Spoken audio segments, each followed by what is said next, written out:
Hello जी, hello. कैसी है public? उम्मीद करता हूं सब लोग बहुत बढ़िया रहोगे। दोस्तों बहुत बहुत स्वागत है आप सभी प्यारे प्यारे बच्चों का आज के सेशन में।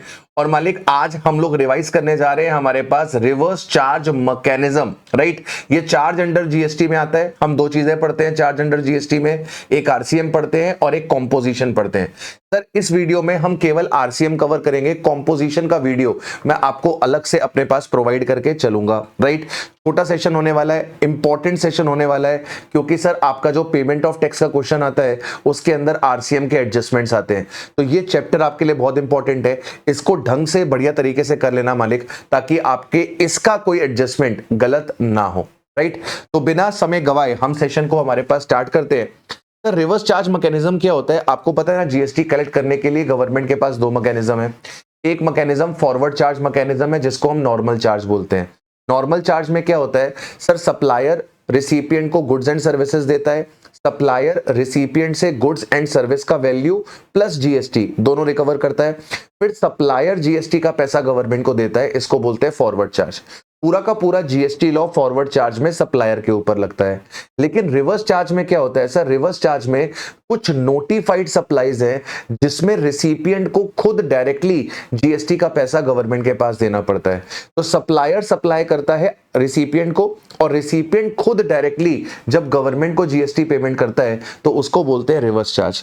तो रिवर्स चार्ज मैकेनिज्म में क्या होता है? Liability to pay tax by the recipient of goods and service और both directly to the government on the notified supplies. तो रिवर्स चार्ज केवल किस पे लगता है सर? रिवर्स चार्ज अपने पास केवल नोटिफाइड सप्लाईज पे लगता है। बाय डिफॉल्ट हमेशा क्या लगेगा? फॉरवर्ड चार्ज, ठीक है। अब जो आरसीएम गुड्स का है वो हमारे सिलेबस में नहीं है। आरसीएम सर्विसेज का जो है वो हमारे सिलेबस में है, तो हम वो सर्विसेज पढ़ने जा रहे हैं। सर, सबसे पहला आता है स्पॉन्सरशिप सर्विस। स्पॉन्सरशिप सर्विस क्या होता है सर? जैसे मान लो मेरा कोई शो है या मैं कोई इवेंट करा रहा हूं, तो उसमें मैं आपसे पैसा लेता हूं और आपके प्रोडक्ट को अपने उस इवेंट में क्या करता हूं? प्रमोट करता हूं। That is sponsorship service. तो जैसे टाटा ने क्या करा हुआ है? आईपीएल को स्पॉन्सर किया हुआ है, तो हम क्या बोलते हैं? टाटा आईपीएल। तो टाटा ने पैसा दिया है और बीसीसीआई क्या कर रहा है सर? टाटा को प्रमोट करने का काम कर रहा है। तो यहां पर कहता है सर कि जो सर्विस देने वाला व्यक्ति है, जो सर्विस देने वाला व्यक्ति है, जो आपका सर्विस प्रोवाइडर है, जो आपका सर्विस प्रोवाइडर है, service provider could be any person other than body corporate. Service देने वाला, स्पॉन्सरशिप सर्विस देने वाला बॉडी कॉर्पोरेट नहीं होना चाहिए, लेकिन जिसको सर्विस मिली है वो अपने पास या तो बॉडी कॉर्पोरेट होना चाहिए या तो पार्टनरशिप फर्म होनी चाहिए। अगर ये दोनों कंडीशंस पूरी होंगी तभी आपके पास आरसीएम लगेगा, अदरवाइज आपके पास क्या एप्लीकेबल हो जाएगा जी? अदरवाइज आपके पास एफसीएम जो है वो अपने पास एप्लीकेबल कर दिया जाएगा। आई होप ये बात समझ में आई आपको। तो क्या कहना चाह रहा हूं मैं आपसे? मैं कहना चाह रहा हूं कि सर्विस देने वाला कोई भी बंदा होगा, बस बॉडी कॉर्पोरेट नहीं होना चाहिए। अगर सर्विस देने वाला बॉडी कॉर्पोरेट है तो फॉरवर्ड चार्ज लग जाएगा। Recipient of sponsor service body corporate और पार्टनरशिप फर्म होना चाहिए। अगर रिसिपिएंट बॉडी कॉर्पोरेट और पार्टनरशिप फर्म है तो आरसीएम लगेगा, इनके अलावा कोई है तो एफसीएम लगेगा। जैसे एग्जांपल देखिए, सर्विस प्रोवाइडर ए लिमिटेड है। A limited is a body corporate, दिमाग नहीं लगाना, यहां पे एफसीएम लगेगा। ए लिमिटेड जो होगा वो आपके पास लायबल होगा to pay the GST. Service देने वाला बॉडी कॉर्पोरेट नहीं है, सर्विस लेने वाला इंडिविजुअल है। सर्विस लेने वाला कौन होना चाहिए? बॉडी कॉर्पोरेट या पार्टनरशिप फर्म होनी चाहिए। देखिए यहां पर भी एफसीएम लग रहा है। सर्विस देने वाला आपका इंडिविजुअल है, सर्विस लेने वाला पार्टनरशिप फर्म है, यानी कि service recipient is a partnership firm, तो यहां पर आरसीएम लग जाएगा। सर्विस देने वाला आपका फर्म है और सर्विस लेने वाला आपके पास सी लिमिटेड है, तो सर्विस देने वाला बॉडी कॉर्पोरेट नहीं होना चाहिए, बॉडी कॉर्पोरेट नहीं है। सर्विस लेने वाला बॉडी कॉर्पोरेट होना चाहिए है, तो यहां पर क्या लग जाएगा जी? आरसीएम लग जाएगा, राइट। इसके बाद अगला आता है services of director. Sir, director किसको सर्विस दे रहा है? कंपनी को सर्विस दे रहा है। डायरेक्टर किसको सर्विस दे रहा है? कंपनी को सर्विसेज दे रहा है। सर, डायरेक्टर कंपनी को दो तरीके से सर्विस दे सकता है। एक एज अ डायरेक्टर सर्विस देता है और एक इंडिपेंडेंट कैपेसिटी में सर्विस देता है। फॉर एग्जांपल, मान लीजिए मैं पीडब्ल्यू में डायरेक्टर हूं, तो मैं पीडब्ल्यू को अपने डायरेक्टर वाली सर्विस दे रहा हूं, जिसके बदले में मेरे को क्या मिलेगी? सिटिंग फीस मिलेगी। सर, पीडब्ल्यू का ऑफिस जिस जगह पे है ना, वो जगह भी मैंने पीडब्ल्यू को किराए पे दी है। तो तो जो एज अ डायरेक्टर मैं पीडब्ल्यू को सर्विस दे रहा हूं उस पे आरसीएम लगेगा, लेकिन जो मैंने इंडिपेंडेंट कैपेसिटी पे पीडब्ल्यू को सर्विस दी है, जो रेंटिंग ऑफ इमूवेबल प्रॉपर्टी करी है मैंने पीडब्ल्यू को, वो डायरेक्टर की कैपेसिटी में नहीं है, वो इंडिपेंडेंट कैपेसिटी पे है, उस पे आपका रिवर्स चार्ज नहीं लगेगा, उस पे आपका फॉरवर्ड चार्ज लगेगा। इसके बाद डायरेक्टर अगर मान लो होल टाइम डायरेक्टर है, फुल टाइम डायरेक्टर है, जिसके लिए उसको क्या मिलती है, सैलरी मिलती है, तो मालिक सैलरी के ऊपर तो वैसे भी जीएसटी नहीं लगती, वो तो outside the ambit of GST है। तो services of the director to the company in the independent capacity, तो उस पे एफसीएम लगेगा, renting of immovable property. To the company as a director attending the board meetings, जिसके बदले में sitting fees मिलती है, उस पे आरसीएम लगेगा। To a company as a employee, जिसके बदले में सैलरी मिलती है, तो उसके ऊपर कोई भी जीएसटी आपका एप्लीकेबल नहीं होगा। सर अब क्वेश्चन देखकर कैसे पता चलेगा कि जो रिम्यूनरेशन मिल रही है वो रिम्यूनरेशन सिटिंग फीस है कि वो रिम्यूनरेशन अपने पास सैलरी है? तो क्वेश्चन आपको बता देगा रिम्यूनरेशन में अगर आपके 194J का टीडीएस कटा है तो बाबू वो अपने पास क्या है, वो अपने पास सिटिंग फीस है, और वहां पर आपके पास क्या एप्लीकेबल होगा, आरसीएम एप्लीकेबल होगा। और अगर आपके पास सेक्शन 192 का टीडीएस कटा है तो बाबू ये अपने पास सैलरी है, और सैलरी के ऊपर तो कोई जीएसटी एप्लीकेबल होती ही नहीं। इसके बाद अगली सर्विस निकल कर आती है services of insurance agent. Sir insurance agent अगर इंश्योरेंस कंपनी को सर्विस दे रहा है इंश्योरेंस पॉलिसी बेचने के लिए, तो इंश्योरेंस कंपनी क्या करती है, इंश्योरेंस एजेंट को कमीशन देती है, उस कमीशन पे रिवर्स चार्ज लगेगा, यानी कि एजेंट उस कमीशन पे जीएसटी गवर्नमेंट को नहीं देगा, इंश्योरेंस कंपनी डायरेक्टली क्या करेगी, कमीशन जो है, कमीशन पे जीएसटी जो है वो पे कर देगी गवर्नमेंट को, राइट। ओके, इसके बाद अगला आता है services of the recovery agent की सर्विस। रिकवरी एजेंट की सर्विस, रिकवरी एजेंट की services to whom, to bank और अ फाइनेंशियल इंस्टीट्यूशन। सर अगर रिकवरी एजेंट सर्विस दे रहा है किस चीज की, लोन के अमाउंट को रिकवर करने की, मतलब यहां पे कौन सी सर्विसेज हैं सर, यहां पे वसूली भाई की सर्विसेज हैं। यहां पर किसकी सर्विसेज हैं सर, यहां पे वसूली भाई की सर्विसेज हैं, वसूली भाई की सर्विस। तो सर्विस देने वाला कौन है, रिकवरी एजेंट। और किसका लोन रिकवर करके दे रहा है, किसका लोन रिकवर करके दे रहा है सर, बैंकिंग कंपनी का लोन रिकवर करके दे रहा है, किसी फाइनेंशियल इंस्टीट्यूशन का लोन रिकवर करके दे रहा है, किसी एनबीएफसी का लोन रिकवर करके दे रहा है। तो इसके बदले में रिकवरी एजेंट को जो भी फीस मिलेगी उस पर रिवर्स चार्ज लग जाएगा, और आपका जो रिसिपिएंट है, आपका जो रिसिपिएंट है वो यहां पर क्या करेगा, जीएसटी पे करेगा। आपका जो रिसिपिएंट है वो यहां पर क्या करेगा मालिक, जीएसटी पे करके चलेगा। अच्छा सर मान लीजिए अगर रिकवरी एजेंट ने जो सर्विसेज है वो किसी और को दी, रिकवरी एजेंट ने जो सर्विसेज हैं वो किसी और को दी। सर जैसे मान लीजिए रिकवरी एजेंट जो है, रिकवरी एजेंट जो है वो लोन रिकवरी करके दे रहा है बैंक ऑफ बड़ौदा को, वो लोन रिकवरी करके दे रहा है बैंक ऑफ बड़ौदा को, तो यहां पे क्या लगेगा मालिक, यहां पे आपका रिवर्स चार्ज मैकेनिज्म लगेगा, यहां पर आरसीएम लगेगा, और जो आपका बैंक है वो जीएसटी पे करेगा। सर रिकवरी एजेंट जो है वो आउटस्टैंडिंग जो मोबाइल का बिल है वो रिकवर करके दे रहा है, किसको, जियो को। जियो के कुछ कस्टमर्स थे जिन्होंने पोस्टपेड कनेक्शन ले रखा था और बिल पे नहीं करा, तो रिकवरी एजेंट क्या कर रहा है, वो आउटस्टैंडिंग मोबाइल बिल की रिकवरी करके दे रहा है जियो को, जियो को। तो क्या जियो बैंक है, क्या जियो अपने पास एनबीएफसी है, क्या फाइनेंशियल इंस्टीट्यूशन है, नहीं। तो यहां पे क्या लगेगा सर, यहां पे आपका आरसीएम लगेगा, सॉरी एफसीएम लगेगा। यहां पे क्या लगेगा सर, एफसीएम लगेगा। और एफसीएम में जीएसटी कौन पे करेगा सर, एफसीएम में जीएसटी रिकवरी एजेंट पे करेगा। रिकवरी एजेंट सर्विस प्रोवाइडर है तो बाय डिफॉल्ट एफसीएम लगता है, और सप्लायर से हम क्या करते हैं सर, सप्लायर से हम जीएसटी रिकवर करते हैं, ठीक है। इसके बाद अगला पॉइंट आता है services by the business facilitator to the bank. Sir business facilitator कौन होते हैं sir, business facilitator are basically the agents of the bank, जो हेल्प करते हैं बैंक को उनका बिजनेस ग्रो करने के लिए। बिजनेस फैसिलिटेटर क्या करता है, बिजनेस फैसिलिटेटर रिफर करता है clients to the bank, pursue करता है clients for the proposal, and facilitate करता है bank to carry out the transaction. तो जैसे मान लो मुझे बैंक अकाउंट खुलवाना है तो बिजनेस फैसिलिटेटर मुझे बैंक लेके जाएगा, मेरा बैंक अकाउंट खुलवाने में मदद करेगा, फॉर्म वगैरह फिल करने में मदद करेगा। मुझे लोन लेना है तो मुझे बैंक ले जाएगा, जो भी लोन डॉक्यूमेंट्स हैं उन्हें पूरा करने में हेल्प करेगा, जो भी फॉर्मेलिटीज हैं उन्हें पूरा करने में हेल्प करेगा ताकि मुझे लोन मिल जाए। तो बिजनेस फैसिलिटेटर क्या करता है सर, बैंक के पास क्लाइंट लेकर आता है और इसके बदले में उसको क्या मिलती है, कमीशन मिलती है। सर बिजनेस फैसिलिटेटर जो होता है वो ट्रांजैक्शन करने की पावर नहीं रखता, वो केवल क्या कर सकता है, क्लाइंट को रिफर कर सकता है, बैंक को परस्यू कर सकता है।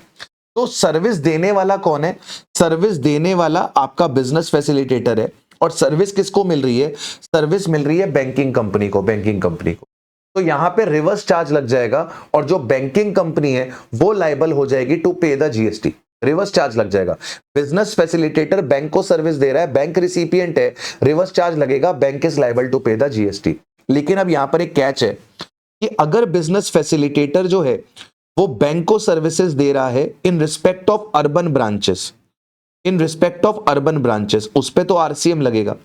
लेकिन बिजनेस फैसिलिटेटर अगर रूरल ब्रांच के लिए सर्विस दे रहा है तो उसको सरकार ने क्या कर दिया है सर, उसको सरकार ने एग्जेम्प्ट कर दिया है। क्यों एग्जेम्प्ट कर दिया है, ताकि अपने पास रूरल सेक्टर तक बैंकिंग फैसिलिटीज अपने पास पहुंच सके। राइट, मेरी बात समझ में आ रही है क्या आपको? हाँ जी सर। चलिए इसके बाद आता है बिजनेस करस्पॉन्डेंट की सर्विस। बिजनेस करस्पॉन्डेंट की सर्विस, सर बिजनेस करस्पॉन्डेंट कौन होता है? बिजनेस करस्पॉन्डेंट जो होता है वो सिमिलर टू बिजनेस फैसिलिटेटर होता है। मतलब ये भी क्या करता है सर, बैंक के पास क्लाइंट लेकर आता है, बैंक का बिजनेस ग्रो करने में बैंक की हेल्प करता है। The difference between the business correspondent and business facilitator is कि जो बिजनेस करस्पॉन्डेंट होता है इसके पास ऑथराइजेशन होता है कि ये बैंक के बिहाफ पे क्या कर सकता है, ट्रांजैक्शन कर सकता है। बिजनेस फैसिलिटेटर के पास ये अथॉरिटी नहीं होती कि वो बैंक के बिहाफ पे ट्रांजैक्शन कर ले, लेकिन करस्पॉन्डेंट के पास ये अथॉरिटी होती है कि वो बैंक के बिहाफ पे क्या कर पाता है, ट्रांजैक्शन कर पाता है। अब मेरी बात ध्यान से सुनिएगा, मेरी बात ध्यान से सुनिएगा। यहां पर क्या बोल रहा है सर, यहां पर क्या बोल रहा है, सर्विस प्रोवाइडर कौन है, सर्विस प्रोवाइडर है service provided by the agent of business correspondent to the business correspondent. Business correspondent के एजेंट ने, बिजनेस करस्पॉन्डेंट के एजेंट ने बिजनेस करस्पॉन्डेंट को सर्विस दी। बिजनेस करस्पॉन्डेंट के एजेंट ने बिजनेस करस्पॉन्डेंट को सर्विस दी, यानी कि बिजनेस करस्पॉन्डेंट का जो एजेंट है वो सर्विस प्रोवाइडर है और बिजनेस करस्पॉन्डेंट सर्विस रिसिपिएंट है। तो यहां पे रिवर्स चार्ज लगेगा और जो बिजनेस करस्पॉन्डेंट है वो यहां पर क्या हो जाएगा, वो लायबल टू पे होगा जीएसटी, वो यहां पर लायबल टू होगा टू पे द जीएसटी। समझिएगा बात को, समझिएगा बात को। सर मान लीजिए बिजनेस फैसिलिटेटर है, ठीक है, बिजनेस फैसिलिटेटर है, अगर ये अपने पास सर्विस देता है बैंक को, ये अगर अपने पास सर्विस देता है बैंक को, तो यहां पे क्या लगता है सर, सर यहां पे आरसीएम लगता है, आरसीएम लगता है। ये सर्विस प्रोवाइडर है, ये सर्विस रिसिपिएंट है, यहां पे आरसीएम लगता है। बैंक को क्या करना होता है सर, बैंक को डायरेक्टली गवर्नमेंट को जीएसटी पे करना होता है। बैंक को डायरेक्टली गवर्नमेंट को क्या करना होता है सर, जीएसटी पे करना होता है। ठीक है, अब यहीं पे अगर मान लीजिए बिजनेस करस्पॉन्डेंट है, बिजनेस करस्पॉन्डेंट है, बिजनेस करस्पॉन्डेंट अगर बैंक को सर्विस देगा, बिजनेस करस्पॉन्डेंट अगर बैंक को सर्विस देगा, तो सर यहां पर आपका आरसीएम नहीं लगेगा, यहां पे आपका क्या लगेगा सर, यहां पे आपका एफसीएम लगेगा, यहां पर आपका एफसीएम लगेगा। बिजनेस करस्पॉन्डेंट को क्या करना पड़ेगा सर, सर बिजनेस करस्पॉन्डेंट को गवर्नमेंट को जीएसटी देनी पड़ेगी, बिजनेस करस्पॉन्डेंट को गवर्नमेंट को जीएसटी का पेमेंट करना पड़ेगा। अभी सुनना मेरी बात को, सर जो बिजनेस करस्पॉन्डेंट का एजेंट है, जो बिजनेस करस्पॉन्डेंट का एजेंट है, वो अगर बिजनेस करस्पॉन्डेंट को सर्विस देता है, या ऐसे समझो, ऐसे समझो, ऐसे समझो, एजेंट ऑफ बिजनेस करस्पॉन्डेंट किसको सर्विस दे रहा है, agent of business correspondent business correspondent को सर्विस दे रहा है, बिजनेस करस्पॉन्डेंट किसको सर्विस दे रहा है, बैंक को सर्विस दे रहा है। ऐसे समझो, ऐसे समझो, ऐसे समझो। सर यहां पर क्या लगेगा सर, यहां पर आपका आरसीएम लगेगा। एजेंट जब बिजनेस करस्पॉन्डेंट को सर्विस देगा तो यहां पर आरसीएम लगेगा, आरसीएम लगेगा। और बिजनेस करस्पॉन्डेंट जब बैंक को सर्विस देगा तो यहां पर एफसीएम लगेगा, यहां पर एफसीएम लगेगा। ये बिजनेस करस्पॉन्डेंट के लिए इनवर्ट सप्लाई है, ये बिजनेस करस्पॉन्डेंट के लिए इनवर्ड सप्लाई है और ये बिजनेस करस्पॉन्डेंट की आउटवर्ड सप्लाई है। तो बिजनेस करस्पॉन्डेंट को यहां पर क्या करना पड़ेगा सर, 2 बार जीएसटी देना पड़ेगा। बिजनेस करस्पॉन्डेंट को अपने एजेंट से जो सर्विस मिली है वो आरसीएम में आती है, बिजनेस करस्पॉन्डेंट उस पे जीएसटी पे करेगा। और बिजनेस करस्पॉन्डेंट ने बैंक को जो सर्विस दी है वो फॉरवर्ड चार्ज में आती है, इस आउटवर्ड सर्विस के लिए भी बिजनेस करस्पॉन्डेंट क्या करेगा, जीएसटी पे। ठीक है, अच्छा अब यहां पर हमेशा याद रखना कि जो आपकी रूरल ब्रांच के लिए सर्विस होगी ना वो हमेशा एग्जेम्प्ट होगी। बिजनेस करस्पॉन्डेंट ने बैंक को सर्विस दी रूरल ब्रांच के लिए, रूरल ब्रांच के लिए, तो मालिक रूरल ब्रांच की सर्विस एग्जेम्प्ट होती है। बिजनेस करस्पॉन्डेंट ने बैंक को सर्विस दी अर्बन ब्रांच के लिए, तो उस पर फॉरवर्ड चार्ज लगेगा। एजेंट ऑफ बिजनेस करस्पॉन्डेंट ने बिजनेस करस्पॉन्डेंट को सर्विस दी रूरल ब्रांच के लिए, तो एग्जेम्प्ट होगा। सर अर्बन ब्रांच के लिए दी तो आरसीएम लगेगा, आरसीएम लगेगा। तो हमेशा ध्यान रखना कि बिजनेस फैसिलिटेटर अगर बैंक को सर्विस दे रहा है, फैसिलिटेटर अगर बैंक को सर्विस दे रहा है तो आरसीएम लगेगा। करस्पॉन्डेंट अगर बैंक को सर्विस दे रहा है तो एफसीएम लगेगा। करस्पॉन्डेंट को उसका एजेंट सर्विस दे रहा है तो वहां पे आरसीएम लगेगा। आगे बढ़ते हैं सर। अगला आता है sir security service. Security service मतलब वो सिक्योरिटी गार्ड वाली सर्विस। सिक्योरिटी सर्विस का मतलब क्या है sir, security guard. Security guard आपको पता है ना, सिक्योरिटी एजेंसीज होती हैं, वो लोग क्या करती हैं सर, वो सिक्योरिटी गार्ड्स वगैरह प्रोवाइड करती हैं। किसी को बाउंसर्स वगैरह चाहिए, या किसी को इवेंट पे सिक्योरिटी गार्ड चाहिए, या किसी को अपने घर के बाहर सिक्योरिटी गार्ड चाहिए, तो सिक्योरिटी एजेंसीज होती हैं जिनसे आप ये सिक्योरिटी गार्ड्स को क्या करते हो, मंगाते हो, हायर करते हो। तो यहां पर क्या बोल रहा है, कह रहा है कि जो सर्विस देने वाला व्यक्ति है वो कोई भी पर्सन होगा, बस बॉडी कॉर्पोरेट नहीं होना चाहिए। जो सर्विस प्रोवाइडर है वो कोई भी पर्सन होगा, बस बॉडी कॉर्पोरेट नहीं होना चाहिए। अगर सर्विस देने वाला व्यक्ति बॉडी कॉर्पोरेट है, कौन सी सर्विस, सिक्योरिटी सर्विस, अगर सिक्योरिटी सर्विस देने वाला व्यक्ति अगर बॉडी कॉर्पोरेट है तो एफसीएम लगेगा। सिक्योरिटी सर्विस देने वाला व्यक्ति बॉडी कॉर्पोरेट नहीं है, कोई अदर पर्सन है, कोई अदर पर्सन है, और जो रिसिपिएंट है, रिसिपिएंट है वो एक रजिस्टर्ड पर्सन है, वो एक रजिस्टर्ड पर्सन है located in a taxable territory, located in a taxable territory, taxable territory मतलब इंडिया, तो यहां पे क्या लग जाएगा, आरसीएम लग जाएगा। फिर कह रहा है कि if such services are provided to the following persons are not covered under the RCM, such services provided to the following person are not covered under the RCM: Department of Central Government, State Government, Union Territory, Local Authority, TDS deductor और the composition supplier, और the composition। अब मेरी बात ध्यान से सुनना, जैसे मान लीजिए ए है, जैसे मान लीजिए ए है, मिस्टर ए है, मिस्टर ए है, मिस्टर ए सिक्योरिटी सर्विसेज दे रहे हैं, मिस्टर ए सिक्योरिटी सर्विसेज दे रहे हैं, सिक्योरिटी सर्विसेज दे रहे हैं, किसको सिक्योरिटी सर्विसेज दे रहे हैं, लेट से अलग सर को दे रहे हैं, ठीक है, लेट से अलग सर को सिक्योरिटी सर्विसेज दी जा रही है। तो क्या अलग सर जीएसटी में रजिस्टर्ड है, क्या अलग सर जीएसटी में रजिस्टर्ड है, नहीं, अलग सर जीएसटी में रजिस्टर्ड नहीं है, अलग सर जीएसटी में रजिस्टर्ड नहीं है, तो यहां पे क्या आरसीएम लगेगा, नहीं सर यहां पे आरसीएम नहीं लगेगा, यहां पे फॉरवर्ड चार्ज लगेगा। लेकिन अगर सिक्योरिटी सर्विसेज पीडब्ल्यू को दी जाए, सिक्योरिटी सर्विस पीडब्ल्यू को दी जाए, पीडब्ल्यू कौन है, पीडब्ल्यू रजिस्टर्ड पर्सन है, सर यहां पर क्या लगेगा सर यहां पर आपका आरसीएम, क्योंकि आपका जो सर्विस प्रोवाइडर है, ये जो आपका सर्विस प्रोवाइडर है ये बॉडी कॉर्पोरेट नहीं है, आपका जो सर्विस प्रोवाइडर है ये अपने पास बॉडी कॉर्पोरेट नहीं है। तो सर्विस प्रोवाइडर अगर बॉडी कॉर्पोरेट नहीं है और वो रजिस्टर्ड पर्सन को सर्विस दे रहा है तो रिवर्स चार्ज लगेगा, अनरजिस्टर्ड पर्सन को सर्विस दे रहा है तो फॉरवर्ड चार्ज लगेगा। अब यहीं पे अगर मान लो मैं आपसे बोल देता कि मिस्टर ए नहीं है, ए लिमिटेड है, ए लिमिटेड है, ए लिमिटेड कौन है सर, ए लिमिटेड बॉडी कॉर्पोरेट है। अब ए लिमिटेड सिक्योरिटी सर्विस चाहे अलग सर को दे, चाहे अलग सर को दे, चाहे ये पीडब्ल्यू को दे, चाहे ये पीडब्ल्यू को दे, दोनों ही केसेस में कोई फर्क नहीं पड़ता, दोनों केसेस में कोई फर्क नहीं पड़ता।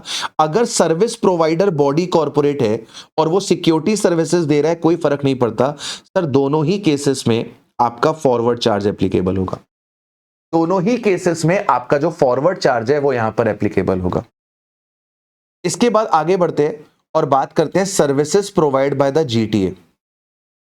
जीटीए कौन है? Goods transportation agency. Sir goods transportation agency क्या होती है? सर गुड ट्रांसपोर्टेशन एजेंसी वो होती है जो बाय रोड गुड्स का ट्रांसपोर्टेशन कर रही है, जो बाय रोड गुड्स का ट्रांसपोर्टेशन कर रही है। और ये क्या कर रही है सर? कंसाइनमेंट नोट इशू कर रही है। और ये क्या कर रही है राजा? ये अपने पास कंसाइनमेंट नोट इशू कर रही है। कंसाइनमेंट नोट क्या होता है? Freight bill. कंसाइनमेंट नोट क्या होता है? Freight bill. तो अगर बाय रोड ट्रांसपोर्टेशन हो रहा है और कंसाइनमेंट नोट इशू हो रहा है, ये दोनों चीजें हैं, तो ही हम इसको जीटीए बोलते हैं, अदरवाइज जीटीए नहीं बोलते। बाय डिफॉल्ट आपके जीटीए की सर्विस किस में आती है? बाय डिफॉल्ट आपकी जीटीए की सर्विस जो आती है वो रिवर्स चार्ज मैकेनिज्म में आती है।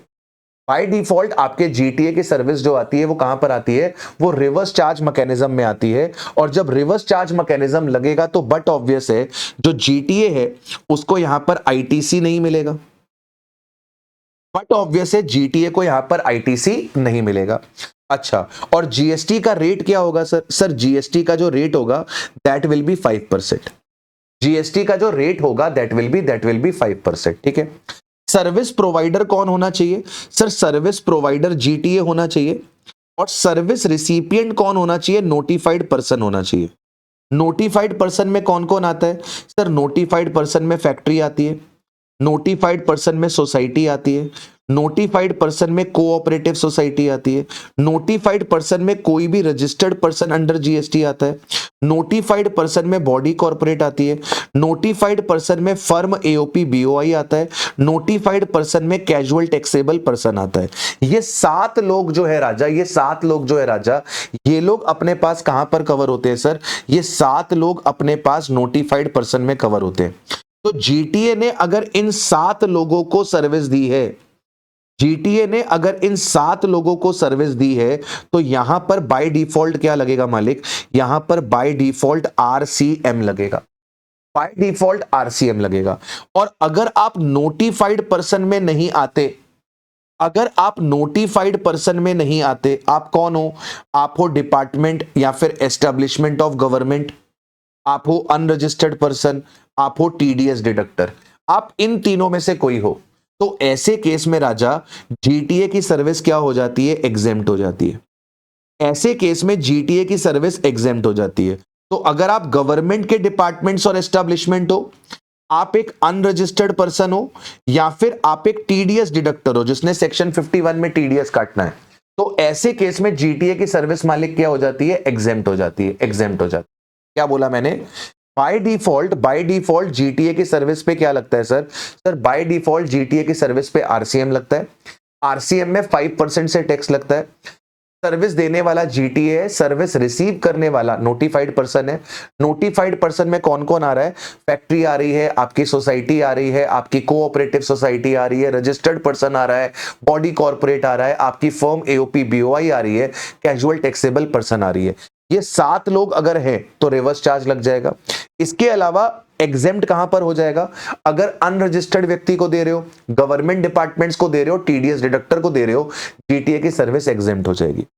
इसके बाद सर जीटीए के पास एक ऑप्शन नंबर 2 भी है। जीटीए के पास एक ऑप्शन नंबर 2 भी है। जीटीए क्या कर सकता है? फॉरवर्ड चार्ज मैकेनिज्म ले सकता है। जीटीए खुद चाहे तो फॉरवर्ड चार्ज मैकेनिज्म ले सकता है।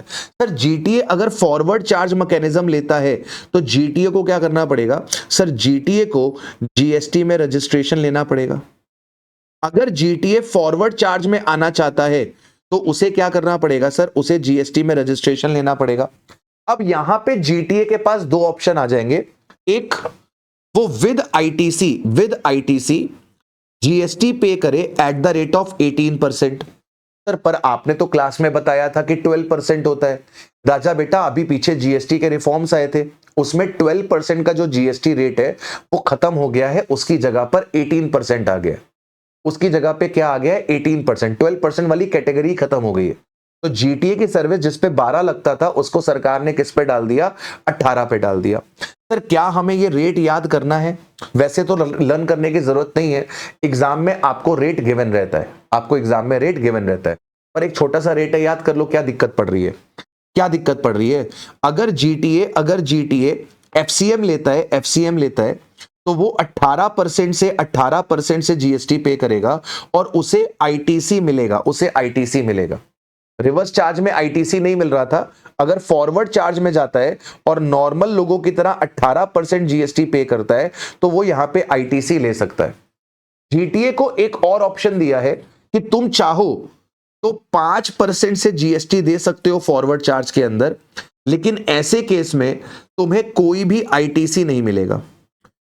ऐसे केस में तुम्हें कोई भी आईटीसी नहीं मिलेगा। और अब मैं आपको बताऊं, कोई भी जीटीए इस ऑप्शन को क्यों ही अवेल करेगा, कोई भी जीटीए इस ऑप्शन को क्यों ही अवेल करेगा? प्रैक्टिकली वो इसे अवेल ही नहीं करेगा। कोई भी जीटीए प्रैक्टिकली इसे अवेल नहीं करेगा कि मतलब वो फॉरवर्ड चार्ज में आ जाए, फॉरवर्ड चार्ज में आ जाए, आईटीसी ना ले, आईटीसी ना ले और 5% से जीएसटी दे, तो वो क्यों ही आएगा? वो अपने आप को रजिस्टर अगर करवाएगा तो वो आईटीसी लेने के लिए रजिस्टर करवाएगा और वो 18% से जीएसटी कलेक्ट करके गवर्नमेंट को देगा, बात खत्म। ठीक है, ओके। इसके बाद जीटीए को क्या करना पड़ेगा? टैक्स इनवॉइस इशू करनी पड़ेगी और टैक्स इनवॉइस में डिक्लेयर करना पड़ेगा कि वो फॉरवर्ड चार्ज में क्या कर रहा है जी, जीएसटी कलेक्ट कर रहा है। ठीक है, तो दो ऑप्शंस हैं जीटीए के पास।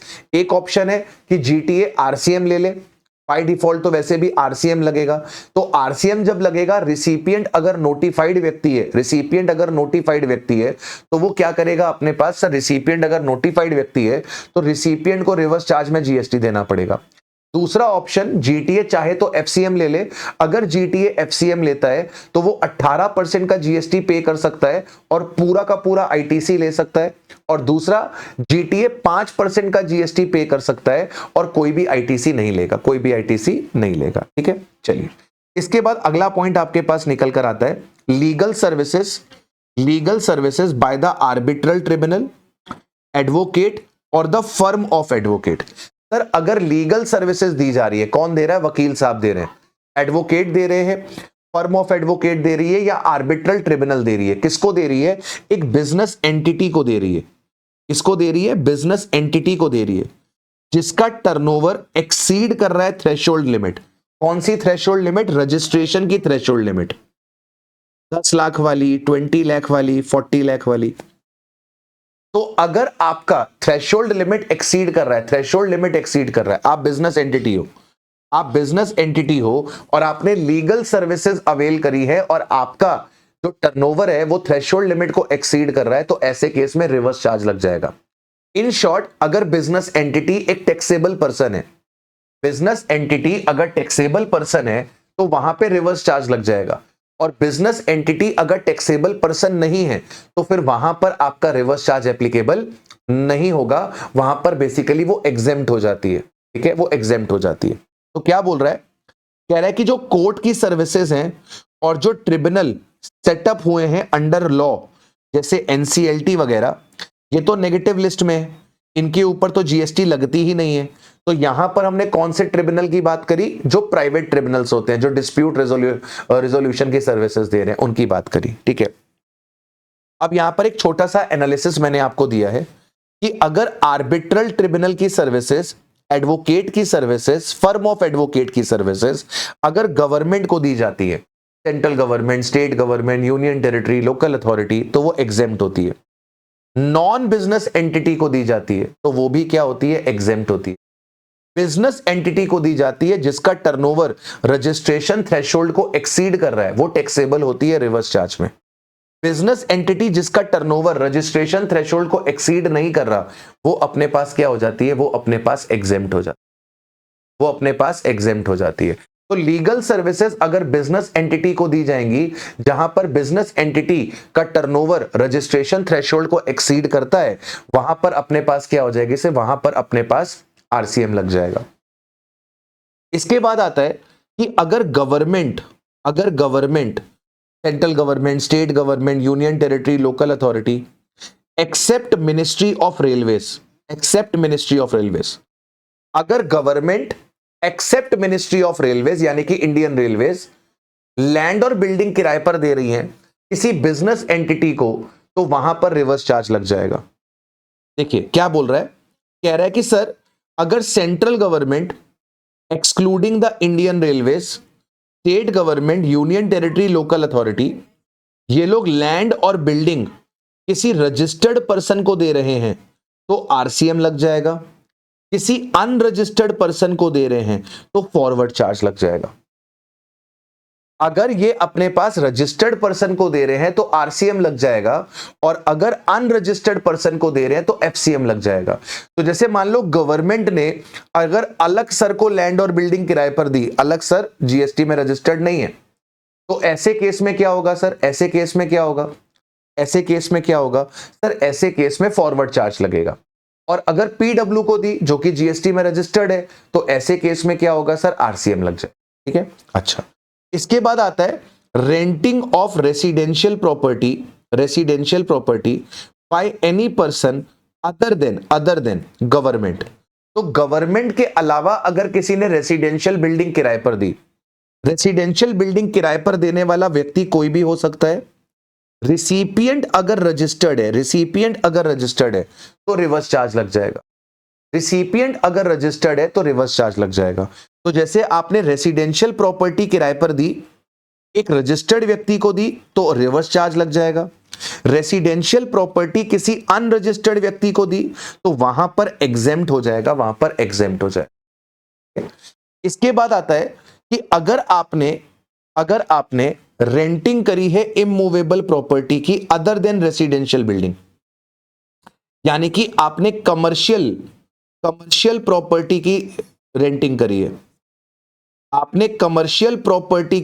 करी है, यहां पे कोई लैंड हो सकता है, कोई आपका ऑफिस हो सकता है, कोई आपकी फैक्ट्री हो सकती है, एक्सेट्रा। तो अब ये क्या कह रहा है कि सर्विस प्रोवाइडर अगर अनरजिस्टर्ड है और सर्विस रिसिपिएंट रजिस्टर्ड है अदर देन कंपोजिशन सप्लायर, तो रिवर्स चार्ज लगेगा। सर्विस देने वाला अनरजिस्टर्ड है और सर्विस लेने वाला रजिस्टर्ड है अदर देन कंपोजिशन सप्लायर, तो आरसीएम लगेगा। सर्विस देने वाला भी अनरजिस्टर्ड है, लेने वाला भी अनरजिस्टर्ड है, एफसीएम लगेगा। देने वाला रजिस्टर्ड है, लेने वाला कोई भी हो, एफसीएम लगेगा। देने वाला अनरजिस्टर्ड है, लेने वाला कंपोजिशन वाला है, एफसीएम लगेगा। यानी कि एक ही सिचुएशन है जहां पे कमर्शियल प्रॉपर्टी पे आरसीएम लगेगा, जहां पर सर्विस देने वाला व्यक्ति अनरजिस्टर्ड है, मतलब जो लैंडलॉर्ड है वो अनरजिस्टर्ड है। क्यों अनरजिस्टर्ड है? क्योंकि भाई उसका टर्नओवर 20 लाख एक्सीड नहीं कर रहा ना।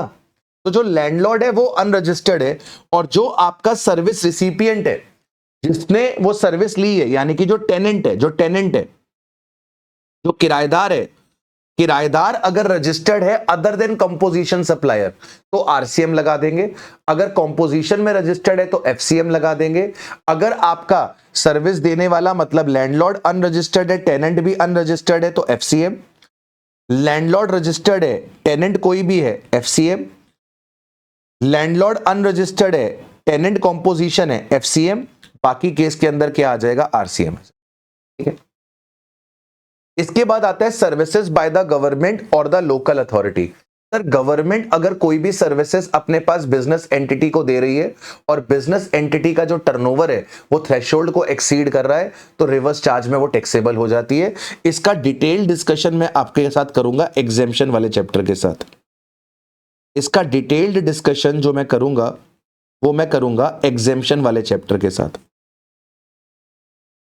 ठीक है, एग्जेम्पशन वाले चैप्टर के साथ करूंगा। इसके बाद अगला पॉइंट निकल कर आता है, बेकार पॉइंट है। कह रहा है कि सर ट्रांसफर हो रहा है गुड्स का by vessel from a place outside India up to the custom port in India. मतलब क्या है सर? जैसे मान लो यूएसए से आपका माल इंपोर्ट होकर इंडिया आ रहा है, यूएसए से आपका माल जो है वो इंपोर्ट होकर इंडिया आ रहा है, और इंडिया के कस्टम पोर्ट तक जो भी ट्रांसपोर्टेशन हो रहा है, ये क्या है सर? ये इंडिया का कस्टम पोर्ट है। दिस इज इंडिया का कस्टम पोर्ट।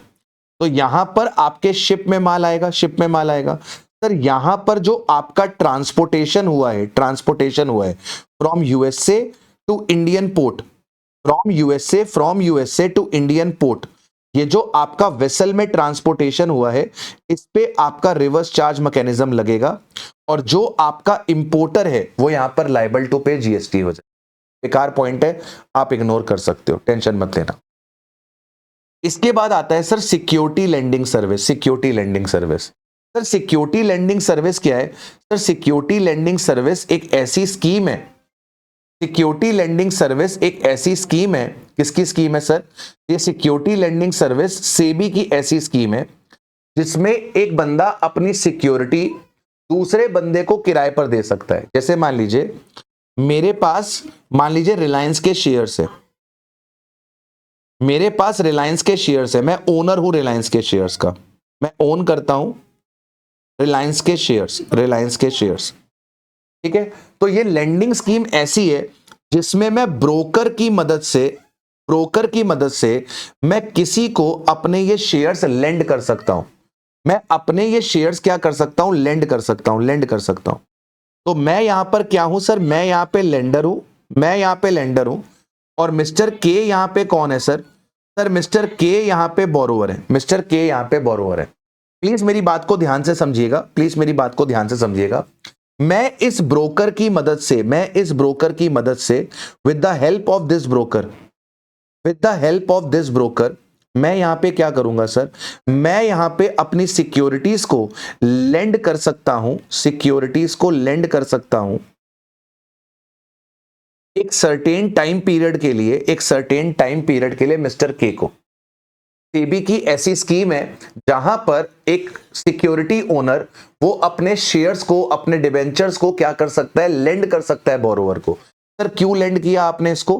बेटा हो सकता है कि इसको कुछ ट्रेडिंग करनी हो, इसको कॉन्फिडेंस हो कि ये शेयर का पैसा अगले 3 महीने में, 4 महीने में गिरने वाला है, तो ये उस चीज का फायदा उठाना चाहता है। ये आज शेयर बेच देगा और 3 महीने के बाद खरीद लेगा, ये 3 महीने के बाद खरीद लेगा, ठीक है। तो ये यहां पे सिक्योरिटी का बोरोवर है। बेसिकली ये प्राइस डिफरेंस का फायदा उठाएगा, ये प्राइस डिफरेंस का फायदा उठाएगा, प्रॉफिट बनाएगा, ठीक है, राइट, ओके। तो यहां पर क्या होने वाला है सर? यहां पर क्या होने वाला है? यहां पर 3 सर्विसेज इन्वॉल्व हैं, 3 सर्विस इन्वॉल्व हैं। यहां पे सर्विस नंबर 1 है जो ब्रोकर दे रहा है लेंडर को, जो ब्रोकर दे रहा है लेंडर को, जिसके बदले में लेंडर क्या करेगा? ब्रोकर को कमीशन देगा। जिसके बदले में लेंडर ब्रोकर को क्या देगा सर? कमीशन देगा, कमीशन देगा। सर इस कमीशन पे फॉरवर्ड चार्ज लगेगा, फॉरवर्ड चार्ज लगेगा, फॉरवर्ड चार्ज लगेगा, यानी कि broker is liable to pay the GST, ठीक है। दूसरी सर्विस है जो ब्रोकर दे रहा है बोरोवर को, ब्रोकर दे रहा है बोरोवर को। भाई ब्रोकर का काम क्या है? दलाली खाना, वो तो दोनों तरफ से खाएगा ना। ब्रोकर का काम क्या है? दलाली खाना, वो तो दोनों तरफ से खाएगा ना। ब्रोकर क्या कर रहा है? डील अरेंज करने का काम कर रहा है, ब्रोकर डील अरेंज करने का काम कर रहा है।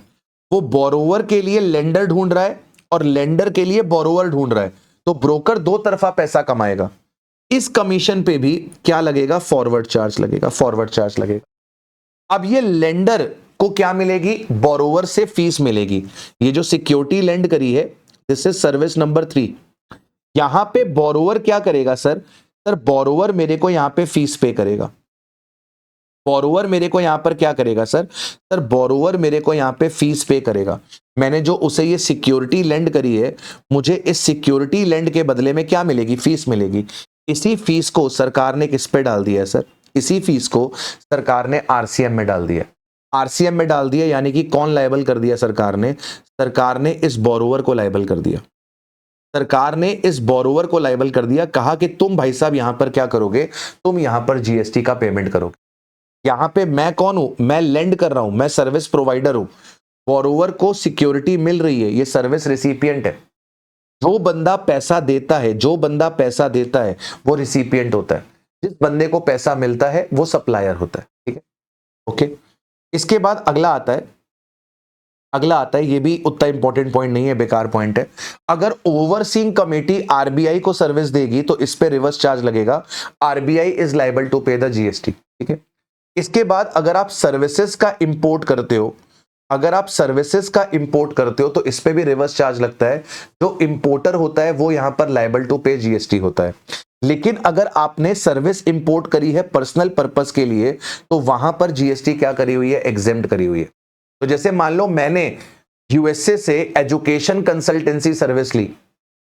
मैंने यूएसए से एजुकेशन कंसल्टेंसी सर्विस ली कि मुझे अब्रॉड में स्टडी करनी है, तो कौन से कॉलेज से करूं, कौन सी यूनिवर्सिटी से करूं, कौन सा कोर्स परस्यू करूं, किसकी ज्यादा डिमांड है। मैंने ये सर्विस ली, तो ये पर्सनल सर्विस है, इस सर्विस के ऊपर जीएसटी नहीं लगेगी। मैंने अपने घर के इंटीरियर डेकोरेशन के लिए जॉन से सर्विस ली, तो जॉन ने जो मुझे मेरे घर के इंटीरियर डेकोरेशन के लिए सर्विस दी, उसके ऊपर जीएसटी एप्लीकेबल नहीं होगी। तो अगर आप पर्सनल पर्पस के लिए इंपोर्ट कर रहे हो तो वहां पे आपका जीएसटी एप्लीकेबल नहीं होगा।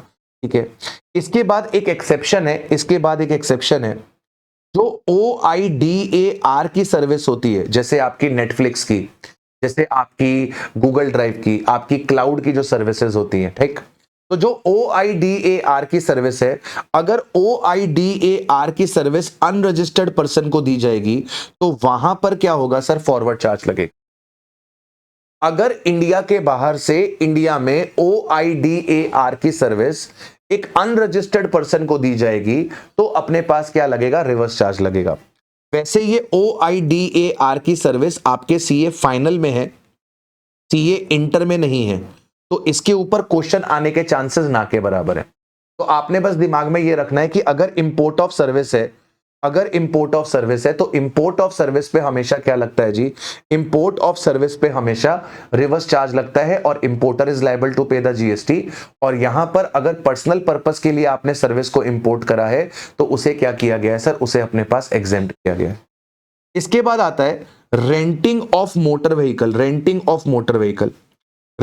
ऑफ मोटर व्हीकल में आपका रिवर्स चार्ज लगेगा अगर आप ये 4 कंडीशंस को पूरा कर दो। रेंटिंग ऑफ मोटर व्हीकल पे रिवर्स चार्ज लगेगा अगर आप ये 4 कंडीशंस को पूरा कर दो। सर पहली कंडीशन है, मोटर व्हीकल जो होना चाहिए वो पैसेंजर्स को कैरी करने वाला होना चाहिए, इट कुड बी बस, it could be a car, ठीक है, it could be a car. Passenger को कैरी करने वाला मोटर व्हीकल होना चाहिए। सर्विस प्रोवाइडर जो होना चाहिए वो कोई भी बंदा हो सकता है, बस बॉडी कॉर्पोरेट नहीं होना चाहिए। सर्विस प्रोवाइडर कोई भी बंदा हो सकता है, बस बॉडी कॉर्पोरेट नहीं होना चाहिए, क्योंकि अगर बॉडी कॉर्पोरेट होगा तो फॉरवर्ड चार्ज लगा देंगे, ठीक है। इसके बाद जो सर्विस रिसिपिएंट है, जिसको सर्विस मिली है, वो बॉडी कॉर्पोरेट होना चाहिए। और आपका जो रेंट है उसमें फ्यूल की कॉस्ट इंक्लूडेड होनी चाहिए। फ्यूल की कॉस्ट क्या होनी चाहिए, इंक्लूडेड होनी चाहिए। 4 कंडीशन। आपका मोटर व्हीकल पैसेंजर्स को कैरी करने वाला होना चाहिए। दूसरी कंडीशन, आपका जो सर्विस प्रोवाइडर है वो बॉडी कॉर्पोरेट नहीं होना चाहिए। तीसरी condition, service recipient body corporate होना चाहिए। चौथी कंडीशन, आप जो रेंट चार्ज कर रहे हो उसमें फ्यूल की कॉस्ट भी इंक्लूडेड होनी चाहिए। अगर ये चारों कंडीशंस पूरी हो रही हैं, तो बाय डिफॉल्ट क्या लगेगा सर, बाय डिफॉल्ट आरसीएम लगेगा। आरसीएम लगेगा। और यहां पे जीएसटी का रेट क्या आएगा सर, यहां पे जीएसटी का रेट आएगा 5%। और जो आपका सर्विस प्रोवाइडर है, वो यहां पर आईटीसी नहीं ले पाएगा, एक्सेप्ट अगर उसने इनवर्ड में रेंटिंग ऑफ मोटर व्हीकल करी है तो उसका आईटीसी उसको मिल जाएगा। एक्सेप्ट इनवर्ड में अगर उसने रेंटिंग ऑफ मोटर व्हीकल करी है तो उसका आईटीसी उसको मिल जाएगा। समझना बात को। जैसे मान लो ये मैं हूं इंडिविजुअल, मैंने क्या करा है सर, मान लो मैंने 5 गाड़ियां रिलायंस को रेंट पे दी हैं। मैंने 5 गाड़ियां रेंट पे दी हैं रिलायंस लिमिटेड को। Reliance limited is a body corporate, ठीक है। अब यहां पर मेरा क्या है, बिजनेस है, मेरा कार रेंटल का बिजनेस है। तो मैंने क्या करा हुआ है सर, मैंने ना अपने पास मैंने शॉप रेंट पे ली हुई है। मैंने ना रिपेयर सर्विसेज लेता हूं कार की, मैं कार की रिपेयर सर्विसेज लेता हूं और मैं कार को रेंट पे भी लेता हूं, ठीक है। मैं कार को रेंट पे भी लेता हूं क्योंकि मुझे गाड़ियां आगे देनी होती है ना, तो मैं कई बार क्या करता हूं, कार रेंट पे भी ले लेता हूं, कार रेंट पे भी ले लेता हूं। तो सर अगर आरसीएम लगेगा, अगर आरसीएम लगेगा, अगर आरसीएम लगेगा, अगर मैं आरसीएम लेता हूं, अगर मैं आरसीएम लेता हूं, ठीक है, अगर मिस्टर जे यहां पे आरसीएम ऑप्ट करते हैं, अगर मिस्टर जे यहां पे आरसीएम ऑप्ट करते हैं, ठीक है, इन्होंने क्या किया जी, इन्होंने आरसीएम ऑप्ट कर लिया।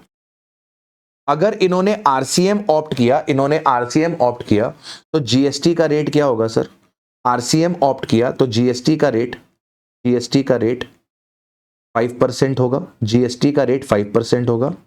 और आईटीसी इनको सिर्फ किस चीज का मिलेगा, इनको आईटीसी शॉप रेंट का आईटीसी नहीं मिलेगा, इनको आईटीसी केवल कार रेंट का मिलेगा।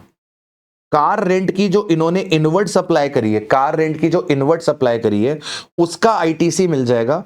शॉप रेंट का और रिपेयर का, गाड़ी वगैरह रिपेयर करवाते होंगे ना, तो शॉप रेंट का और रिपेयर का आईटीसी नहीं मिलेगा, केवल कार रेंट का आईटीसी मिल जाएगा।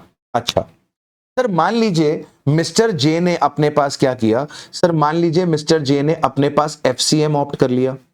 सर अगर इसने एफसीएम ऑप्ट कर लिया तो इस केस में इसको जीएसटी देना पड़ेगा at the rate of 18%।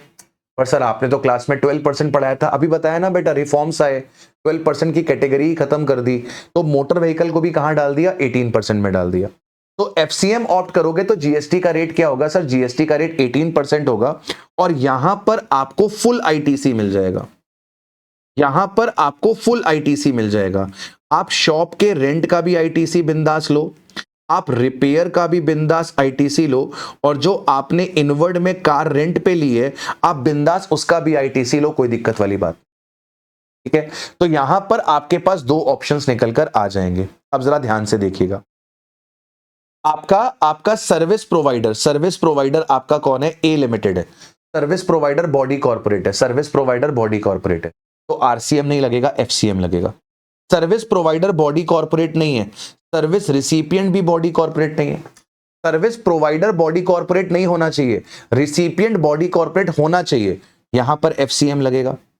Service provider body corporate नहीं है, रिसिपिएंट बॉडी कॉर्पोरेट है, लेकिन कॉस्ट ऑफ फ्यूल रेंट में इंक्लूडेड नहीं है, कॉस्ट ऑफ फ्यूल रेंट में इंक्लूडेड नहीं है, तो यहां पर भी क्या लगेगा सर, यहां पर भी एफसीएम लगेगा, यहां पर भी एफसीएम लगेगा। Sir service provider body corporate नहीं है, सर्विस रिसिपिएंट बॉडी कॉर्पोरेट है, कॉस्ट ऑफ फ्यूल इंक्लूडेड है, तो आरसीएम लगेगा। बाबू आपको चार कंडीशन देखनी है, सर्विस देने वाला बॉडी कॉर्पोरेट नहीं होना चाहिए, लेने वाला बॉडी कॉर्पोरेट होना चाहिए, और रेंट में कॉस्ट ऑफ फ्यूल क्या होनी चाहिए, इंक्लूडेड होनी चाहिए। तो रेंटिंग ऑफ मोटर व्हीकल में भी दो केस आ गए, जीएसटी 18% से लगेगी, 18% से लगेगी तो एफसीएम होगा, और 5% से लगेगी तो आपका आरसीएम, ठीक है। अच्छा, यहां पर एक छोटा सा क्लैरिफिकेशन आया है कि अगर बॉडी कॉर्पोरेट हायर करता है motor vehicle for a period of time during which motor vehicle shall be eight the disposal of the body corporate, तो इसको रेंटिंग ऑफ मोटर व्हीकल बोलेंगे और इस पे आरसीएम लगेगा। मतलब कि अगर बॉडी कॉर्पोरेट ने कार ले ली और कार बॉडी कॉर्पोरेट के डिस्पोजल पे है, जैसे रिलायंस ने मेरे से 5 गाड़ियां ले ली, अब वो 5 गाड़ियां कब चलेंगी, किस रूट पे चलेंगी, कितने बजे चलेंगी, कब नहीं चलेंगी, ये सब रिलायंस डिसाइड कर रहा है। मतलब cars are at the disposal of Reliance, if cars are at the disposal of Reliance तो इसे रेंटिंग ऑफ मोटर व्हीकल बोलेंगे और इस पे आरसीएम लगाएंगे। लेकिन अगर मैं रिलायंस को पैसेंजर ट्रांसपोर्टेशन सर्विस दे रहा हूं, जिसमें जिसमें मैंने उसको गाड़ी किराए पर नहीं दी, मैंने उसको गाड़ी किराए पर नहीं दी, मैं पैसेंजर ट्रांसपोर्टेशन सर्विस दे रहा हूं, एम्प्लॉइज को कहां जाना है उनको मैं छोड़ के आता हूं, गाड़ी मेरे पास रहती है, रिलायंस के पास नहीं रहती, गाड़ी मेरे पास रहती है।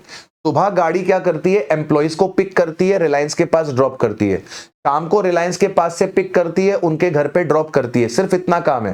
तो यहां पे गाड़ी रिलायंस के डिस्पोजल पे नहीं है, गाड़ी मेरे पास है, तो मैं रिलायंस को क्या कर रहा हूं, पैसेंजर ट्रांसपोर्टेशन सर्विस दे रहा हूं। तो अगर आप रिलायंस को पैसेंजर ट्रांसपोर्टेशन सर्विस दे रहे हो तो यहां पर आपका आरसीएम एप्लीकेबल नहीं होगा, यहां पे एफसीएम है।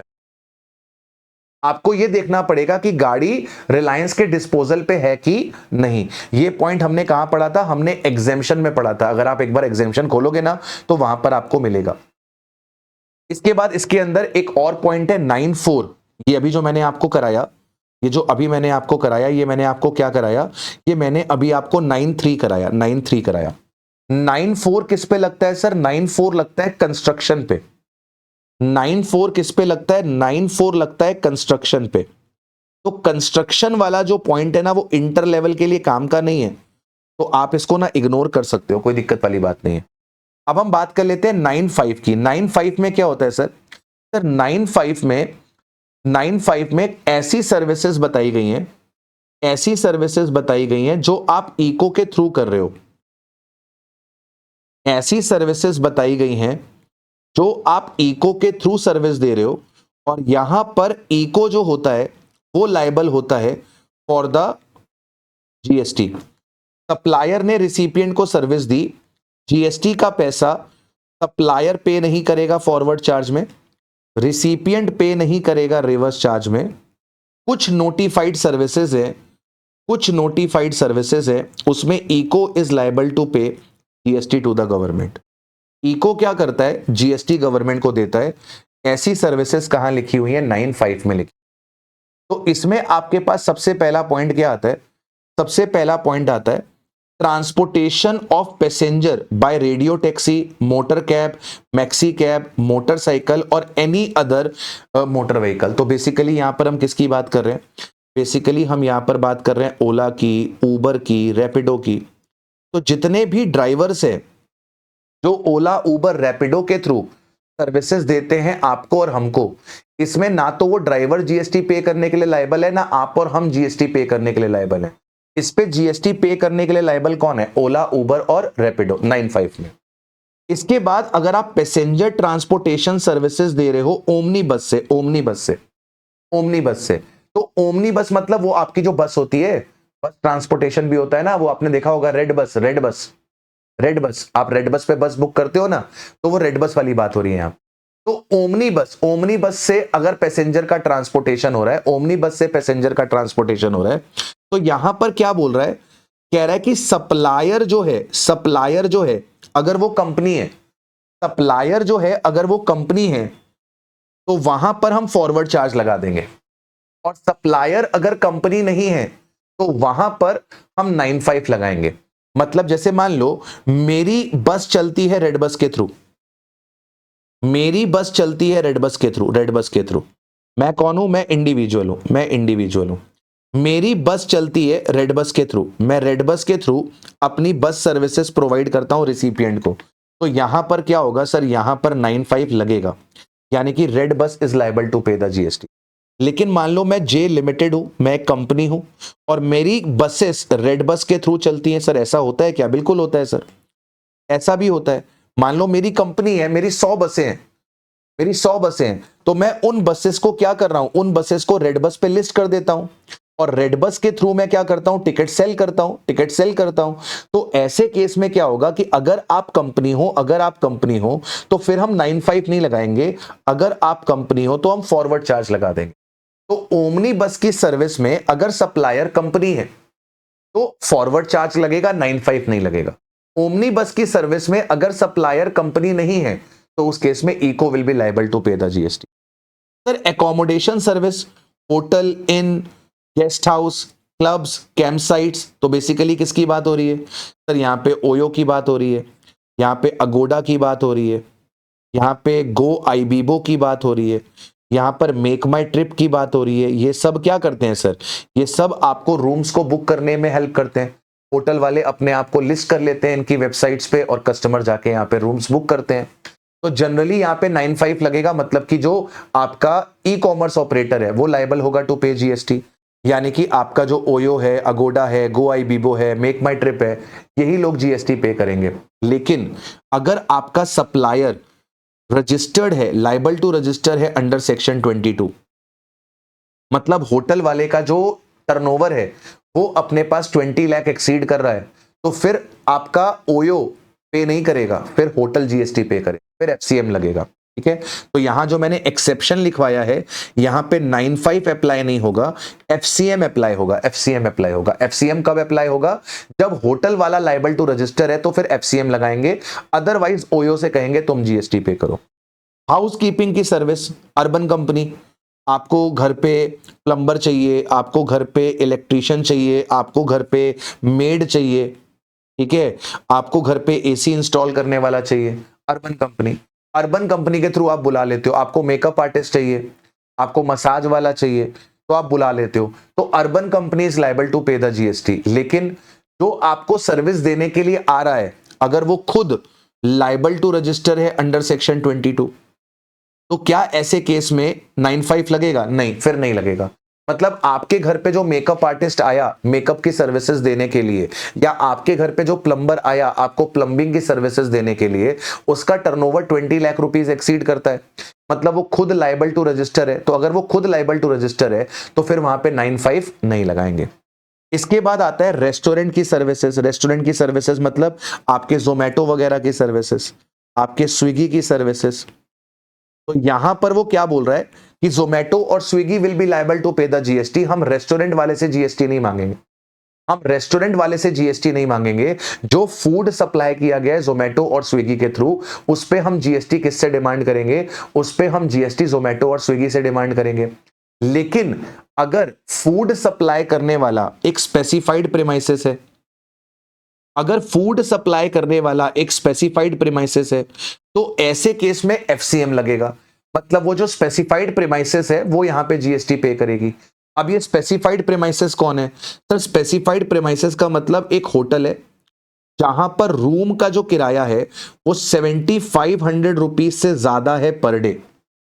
7500 रुपीज से ज्यादा है पर डे, उसको बोलते हैं स्पेसिफाइड प्रीमाइसेस। तो जैसे मान लो मैंने ताज होटल से खाना मंगाया, ताज होटल से मैंने खाना मंगाया वाया जोमेटो, ताज होटल से मैंने खाना मंगाया वाया जोमेटो, तो ताज होटल में जो रूम का रेंट है वो 7500 रुपए पर डे से ज्यादा है।